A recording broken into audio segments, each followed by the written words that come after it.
Assalamualaikum warahmatullahi wabarakatuh. Pagi, para sahabat ESQ, kita berjumpa kembali dalam program Spiritual Samurai, pendekar yang tak pernah terkalahkan. Suatu hari di Jepang, ada seorang stres, di mana dia sedang frustrasi dengan kehidupan, dan dia membuang-buang uang yen di jalanan di Tokyo. Mungkin Anda membayangkan bahwa orang akan datang berebutan mengambil uang itu. Tetapi sesuatu yang mengagumkan terjadi. Ternyata tidak ada satu orang pun yang mau mengambil uang tersebut. Apa yang sahabat ESQ bisa tangkap?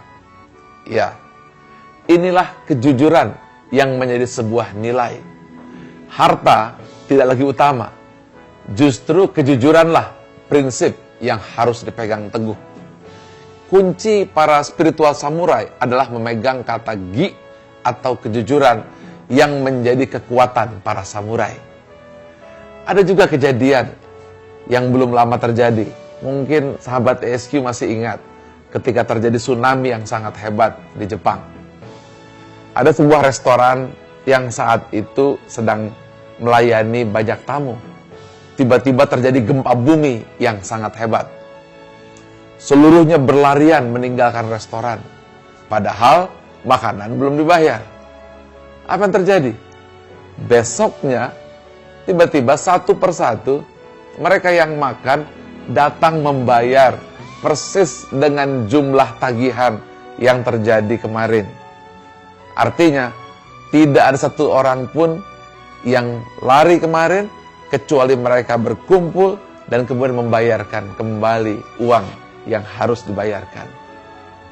Inilah yang disebut dengan nilai-nilai kejujuran yang menjadi kunci para satria spiritual samurai. Jujur adalah kunci segala-galanya. Jujur adalah lebih berharga dari benda atau harta. Jujur adalah sebuah kehormatan. Karena jujur adalah rahasia sebuah keberhasilan. Satria spiritual samurai yang tidak bisa dikalahkan. Saya ingin tambahkan lagi satu kisah tentang Syekh Abdul Qadir Jailani di kala kecil. Beliau dikasih uang oleh ibunya berupa 40 keping koin emas. Dengan sedih sang ibu melepaskan anaknya untuk pergi yang jauh, keluar dari kampung halaman. Di tengah jalan ia dihadang oleh sekawanan atau gerombolan dari para perampok. Dan kemudian satu persatu semuanya dirampok. Kemudian anak kecil itu ditanya, "Kamu punya apa?" "Saya punya 40 koin emas." Tertawa para perampok itu karena disangkanya ini mengejek, dan akhirnya anak tersebut dibebaskan dan tidak terkena rampok, padahal yang lainnya habis harta bendanya. Lalu para perampok itu pulang dan bertemu dengan pimpinannya. Ia bertanya, "Mana hasilnya?" "Ini hasilnya." "Ada lagi?" "Ada," katanya. "Tapi saya biarkan, saya bebaskan." "Siapa dia?" "Seorang anak kecil. Ia mengatakan bahwa dirinya punya 40 koin emas." "Wah, anak ini tentu saja mengejek saya. Maka saya biarkan dia." Kepala perampok itu mengatakan, "Coba kamu panggil dia." Dicari dan akhirnya ketemu. Ditanya, "Apakah betul kamu punya 40 keping emas?"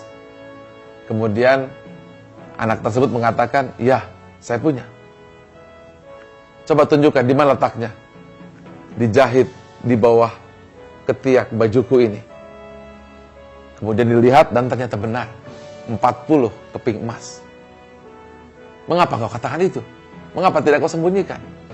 Sang anak berkata, "Ibuku mengajariku aku harus berpegang teguh kepada kejujuran. Karena itu aku tunjukkan ini." Mendengar itu tertunduk kepala sang perampok tersebut.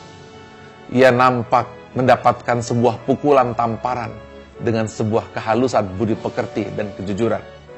Akhirnya sekawanan perampok itu seluruhnya tobat dan kembali ke jalan yang lurus. Karena selama ini mereka bukan hanya melawan nilai kejujuran, tetapi ia telah melanggar perjanjian dirinya dengan sang Tuhan. Inilah pesan bahwa kejujuran adalah senjata spiritual samurai yang tak bisa terkalahkan. Mudah-mudahan kisah ini bermanfaat. Saksikan terus Spiritual Samurai dan subscribe SQ World. Assalamualaikum warahmatullahi wabarakatuh.